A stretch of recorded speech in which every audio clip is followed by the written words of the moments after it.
Let me ask you something. And I want you to answer honestly, not with your mind, but with that part of you that's been ignored for decades. Have you ever walked into a room and, before anyone spoke a word, you felt something was off? Like an invisible thread tugged at your gut, whispering, "Watch out," even though your logical mind tried to dismiss it? Of course you have, but you were taught to silence that voice. They called it nerves, paranoia, or worse, imagination. But I'm here to tell you that was never your imagination. That was your perception, your real perception, crossing the line between the visible and the hidden. And you've been doing it your whole life, without anyone teaching you how to recognize it. You see, you've always lived in two worlds. One that your eyes show you, and one that your body feels. But no one told you that. They gave you glasses and numbers and taught you how to measure things. But they never taught you how to feel the spaces between things. That's why when you were a boy, staring at the ceiling, lost in thought, they called you distracted. When you told them you saw colors when you closed your eyes, they called it daydreaming. And slowly, piece by piece, they convinced you to forget what you once knew without knowing. But let me ask you again, when your wife looks at you a certain way, when your child's voice on the phone trembles even though they say, "I'm fine," don't you feel it? That sharp pinch in your chest, that twinge of something being off. That's not fantasy, my friend. That's the ancient part of you. The silent radar, the inner lens that never left. They only taught you to stop listening. The Egyptians knew it. The Greeks knew it. Even the ancient shamans in lands far away whispered about the second sight, not a mystical superpower, but a natural sense dulled by noise and distractions. But here's the problem. Modern life never gave you the tools to sharpen it again. Instead, it bombarded you with screens, schedules, and logic, as if life itself was a spreadsheet waiting to be solved. Yet, in the quiet moments, when you're alone with yourself, that forgotten vision stirs. Have you ever noticed how time behaves strangely in those moments? Like when you're driving on an empty highway, and suddenly, it feels like you've been on the road for hours though it's only been minutes? Or when a memory flashes so vividly in your mind that you're momentarily pulled out of the present. These are not glitches, they're doorways. Small fractures in the veil that separates the obvious from the subtle. And you've passed through them more times than you realize. You see, the sages of the past never believed that this physical world was the whole picture. They spoke of the duat, the ether, the astral plane, not as poetic metaphors, but as realities layered over each other. While you've been taught to see a chair as just a chair, they knew it was a dense vibration, a temporary form shaped by forces unseen. And the shocking truth is, your body already knows this. It always did. Every chill down your spine, every gut instinct, every inexplicable emotion that floods you out of nowhere. That's your inner perception trying to break through. But they never taught you to pause and feel these moments. They taught you to explain them away, to rationalize them until they meant nothing. But here's where things start to change. Right now, as you hear these words, because I know you've felt it, lately. Perhaps more often than usual. The sense that there's more beneath the surface. That life isn't as solid as it pretends to be. That's your signal. That's the beginning of your return to a forgotten sense. You're not broken. You're not too old to awaken this. In fact, your years of experience have prepared you for this moment better than any 20-year-old with a meditation app. You have lived. You have felt real joy, real loss, real responsibility. And those are the things that sharpen perception, not trendy techniques. You've sat at the bedside of a loved one and felt when their spirit began to drift. Even before machines detected anything. You've stood in places that made you uneasy for no logical reason. All these moments weren't coincidences. They were glimpses into the second world you were born connected to. And now, that connection is stirring again. But this time, you're not a child. You won't let them talk you out of it. This time, you will notice. You will reclaim what was never truly lost. It starts simple, not with complicated rituals or exotic philosophies, but with a small act of rebellion. The next time you feel something, a sensation, a twinge of intuition, I want you to pause. Don't analyze it. Don't dismiss it. Just feel it. Sit with it. Observe where in your body it resonates. Is it in your chest? Your throat? Your gut? That's the first step of remembering. You see, inner vision doesn't activate by accident. It responds to your attention. Where you focus, energy flows. When you give your subtle senses space to exist, they awaken naturally. You don't need to force anything. This isn't about becoming someone new. It's about returning to the version of you that has always been there beneath the noise. I know, after a lifetime of being told to rely on logic, it's not easy to trust something so invisible. But let me remind you, the most important things in life are invisible. Can you see love? Can you measure intuition? Yet, you know they exist. You don't need scientific approval to feel when your heart knows something your brain hasn't figured out yet. Now, here's a truth they don't want you to hear. You don't need to meditate for hours, chant mantras, or isolate yourself in the mountains to reclaim this vision. You need only presence. Presence in your breath, in your attention, in the spaces between your thoughts. Because those spaces are doorways. The ancients called it the gap between realities. Modern science is just beginning to understand what mystics have known for millennia, that consciousness is not a byproduct of the brain. It is the canvas upon which reality is painted. Every breath you take, every moment you choose to feel rather than think, you're stepping closer to reactivating this ancient ability.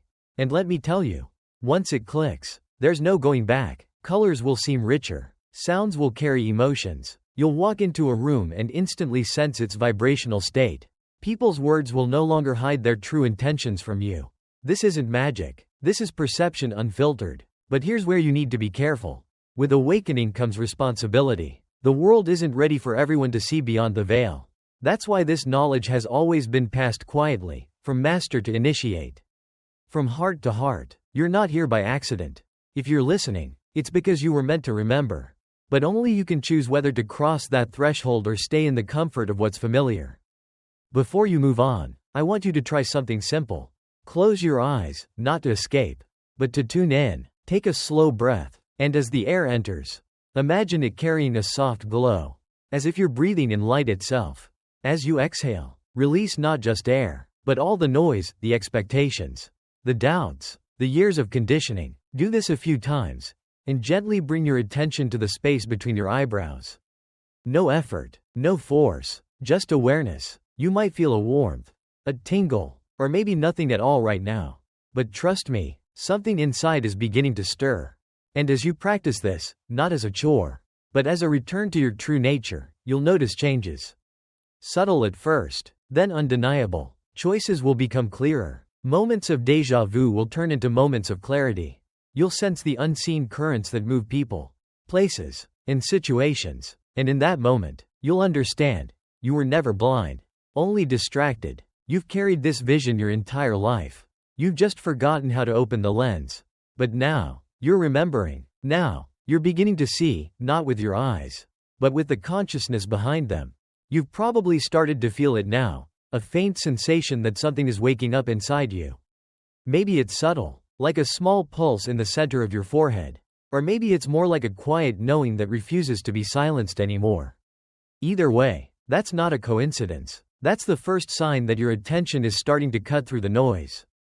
You're beginning to remember. And once you've taken that first step, the world you thought you knew will never look the same again. But here's the thing most people get wrong. They think reclaiming inner vision is about acquiring something new, like it's some special ability reserved for monks, mystics, or people born with rare gifts. That's a lie. The truth is, you've never lost this ability.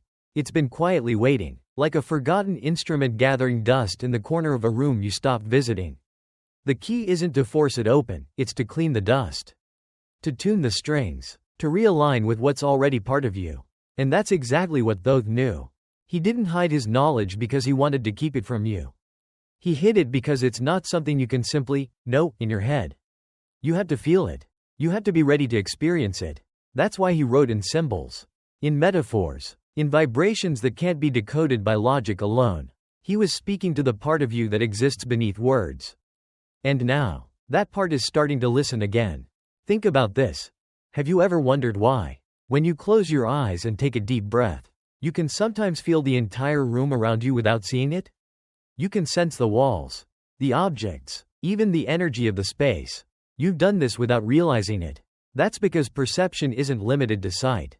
It's a field, a frequency. And when you align your breath, your attention, and your silence, you start to harmonize with that field. This isn't mysticism. It's mechanics, the mechanics of consciousness. The ancients described 3 pillars for activating this field. And I'm going to tell you exactly how they work. But before that, I want you to understand why this has been kept hidden for so long. The world we live in is obsessed with external proof.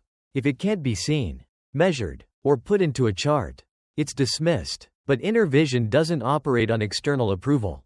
It's deeply personal. And because of that, it's also deeply powerful. That's why it's been guarded. Passed down quietly from master to student. Never shouted in the streets. Not because it's exclusive, but because not everyone is ready to see beyond the illusion of matter. But you're different. You're here, listening, not by accident, but because life itself has been nudging you toward this realization.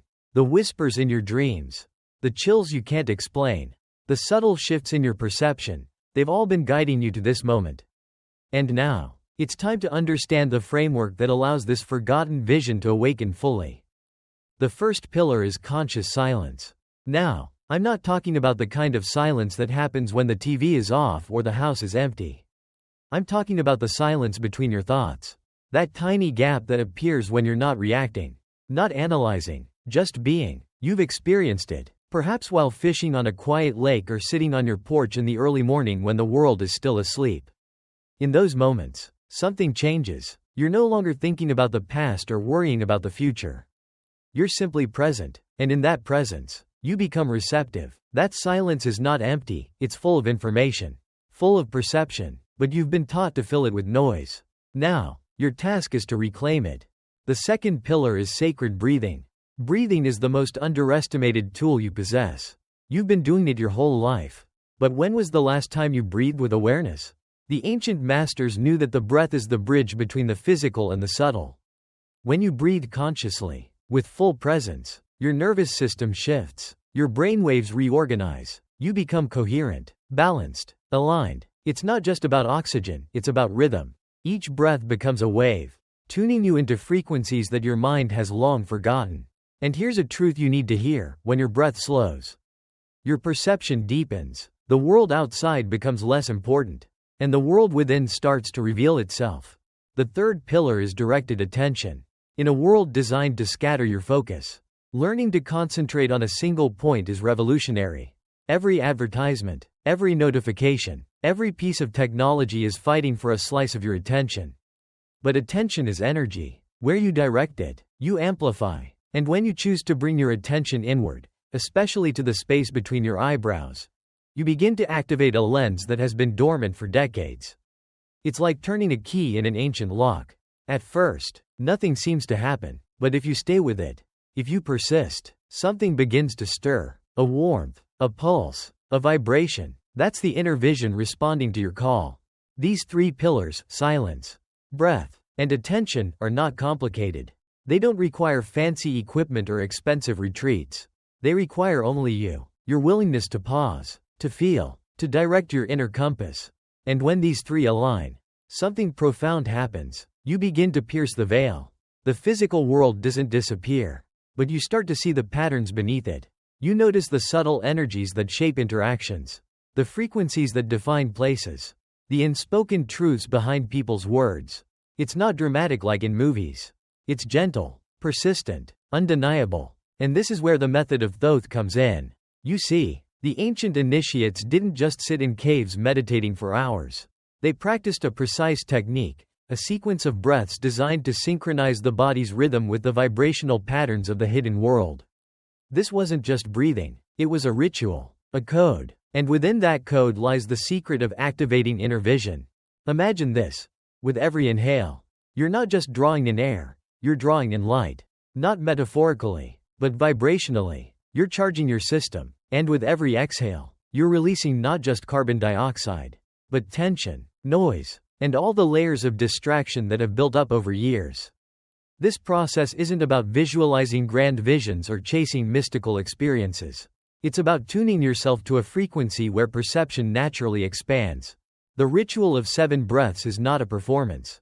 It's a remembrance. Each breath corresponds to a doorway, a layer of perception that peels away until you're left with pure awareness. You don't need to imagine anything spectacular. You simply breathe, feel, and observe. And as you do, something ancient within you awakens. It's like dust being blown off a mirror, revealing a reflection you've forgotten. You've probably already felt glimpses of this. Moments where a thought arose that turned out to be true. Where you sensed someone's mood before they spoke. Where you felt a connection to something larger than yourself. These weren't random, they were sparks. And now, by aligning breath, silence, and focus, you're feeding those sparks into a flame. But here's the challenge. This process requires patience. It requires you to resist the urge for instant results. In a world addicted to speed, learning to move at the pace of consciousness is radical. You have to trust that even when you don't feel something happening, the gears are turning, the frequencies are shifting, the lens is being cleaned. And here's a secret most teachers won't tell you. Inner vision doesn't reveal itself in fireworks. It reveals itself in clarity. In the simplicity of knowing. You begin to make decisions with ease. You sense what's right for you without needing external validation. You navigate life not by reacting, but by aligning. This is what Thoth meant by forbidden knowledge. Not because it's dangerous, but because it demands responsibility. Once you see beyond the surface, you can't pretend not to. You become aware of how thoughts, emotions, and vibrations shape your reality. You see the invisible threads connecting events, people, and choices. And with that awareness comes the power to shape your life with intention. Not by chance. So, as you sit there, breathing, listening, I want you to know this. You're already further along than you think. The fact that you're still here, engaged, means your inner compass is already activating. The technique isn't complex. The challenge is to stay with it. To practice, not with expectation, but with presence. In the next chapter, we'll go even deeper, because once you start seeing, you'll meet the final guardians, the psychological barriers that will try to pull you back. Doubt, fear, impatience, the subtle tricks of the mind that test your readiness. But don't worry, you'll know exactly how to face them when the time comes. For now, your task is simple: breathe, feel, focus. The ancient code is unlocking. You're not becoming someone new. You're returning to who you've always been. You've come this far, and that means something inside you has already begun to change. The silence, the breath, the focused attention, these aren't just exercises. They're acts of rebellion against a lifetime of distraction. You've spent decades being told to look outward, to search for answers in things, in people, in achievements, but now you're turning inward. You're feeling the first tremors of a perception that was never lost, only asleep. But before you cross this threshold fully, you need to understand something crucial. There are guardians waiting for you. Not mythical creatures or dark forces lurking in shadows, but reflections of your own mind. Ancient patterns that will test whether you're truly ready to see beyond the surface. They're subtle, patient, and they know exactly where to strike. But if you can recognize them, you can pass through them. And once you do, the way you experience reality will never be the same. The first guardian is doubt. Not the shallow doubt that questions whether you're doing a technique correctly. No, this is deeper. This doubt touches the core of who you believe you are. It whispers questions that feel like they come from inside you. Is this real? Or am I just making it up? Is this inner vision even possible? Or is it a fantasy one wants to believe in? This doubt is insidious because it wears the mask of logic. It pretends to protect you from self-deception. But what it's really doing is testing your inner faith, not blind faith in a technique, but faith in your own experience. You see, for years you were trained to believe only in what others validated. You were told that truth comes from outside authority. But inner vision demands a different kind of trust. It requires you to believe in what you feel, even when there's no external proof. This is not easy. Doubt will challenge you in quiet moments, making you question every subtle sensation, every moment of stillness. But here's how you face it. You don't argue with it. You simply observe it. You recognize that doubt is a necessary guardian because it forces you to decide whether you'll trust your own perception or stay dependent on the external. And in that choice, you reclaim your authority. Then comes fear. This isn't the fear of the dark or fear of danger. It's more primal. It's the fear of losing control, of letting go of the identity you've built for decades.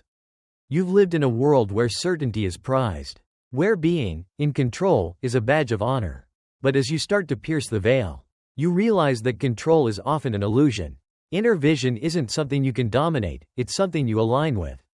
And that requires surrender. Fear will rise as a tightness in your chest, a sudden urge to stop the practice, to return to something familiar and safe. It will tell you that you're stepping into dangerous territory, that you might lose yourself. But the truth is, you're not losing yourself. You're shedding layers that were never really you to begin with. Fear is the gatekeeper that asks, are you willing to release who you think you are to become who you truly are? And the only way through is presence. You breathe into the fear. You let it arise, but you don't flinch. You stay still and allow it to pass through you. Because on the other side of fear is freedom. Impatience is the third guardian, and perhaps the trickiest in modern life. We live in a world that promises instant results. One click, one swipe, and you're rewarded. But inner vision doesn't work on that timeline. It unfolds at the pace of your readiness. Impatience will make you restless. It will make you doubt the process, pushing you to seek shortcuts, to look for more advanced techniques, to abandon the simple practices that are quietly transforming you. Impatience is a distraction disguised as ambition. It wants you to chase after experiences rather than sink into them. But here's the paradox: the more you rush, the further you get from the threshold. Inner vision blooms not through effort but through consistent, patient presence. Each breath, each moment of focus, is a seed being planted. You might not see the flower right away, but it's growing. The key is to trust the rhythm of life itself. Patience is not passive, it's active stillness. It's the discipline to remain where you are until the doorway opens on its own. But the most dangerous guardian is the spiritual ego. It's subtle, seductive, and it speaks in the voice of pride. As you begin to perceive more, feel energies, sense patterns, gain insights, a thought might creep in: I'm special. I see what others don't. I'm different. This is the ego's last defense. It tries to hijack your awakening, turning it into a badge of superiority. But true inner vision cannot coexist with pride. It thrives in humility, in emptiness. The moment you begin to feel above others, the lens begins to fog again. Spiritual ego isn't about arrogance in the loud sense. It's more insidious, a quiet sense of being chosen, or more awake, than those around you. But remember this: inner vision is not a competition. It's not a status. It's a responsibility. The clearer you see, the more compassion you must hold. Because seeing beyond the veil doesn't make you better, it makes you more accountable. You're not here to stand above others. You're here to illuminate the path for those still trapped in the shadows. These guardians will appear, often when you least expect them. In moments of silence, during a deep breath, after a sudden intuitive insight. They're not obstacles, they're necessary tests. Each one is a reflection of the parts of you that are hesitant to let go of old patterns. Doubt tests your trust. Fear tests your surrender. Impatience tests your discipline. Spiritual ego tests your humility. And passing through them isn't about fighting them. It's about recognizing them for what they are. Signposts that you're getting closer. Now, you might be wondering, how do I know when I've passed through these guardians? It's not a dramatic moment. There's no fanfare. Instead, you'll notice subtle shifts. You'll begin to respond to life differently. Conversations that once irritated you will no longer hook you. You'll sense the emotional state of a room without anyone speaking. Decisions will feel effortless because your intuition will guide you with clarity. You'll experience moments where time seems to stretch, where you feel both deeply present and expansively connected to something larger. These are the signs that your inner vision is stabilizing. But here's the most important part. Once you've crossed this threshold, you must learn to live with this new vision in the everyday world. The challenge isn't seeing beyond the veil. It's walking through life with that expanded perception while still engaging with the ordinary. You'll be surrounded by people who are still staring at the wall of shadows. As Plato described, you can't force them to turn around. You can only become a living example of what it means to see the light behind the forms.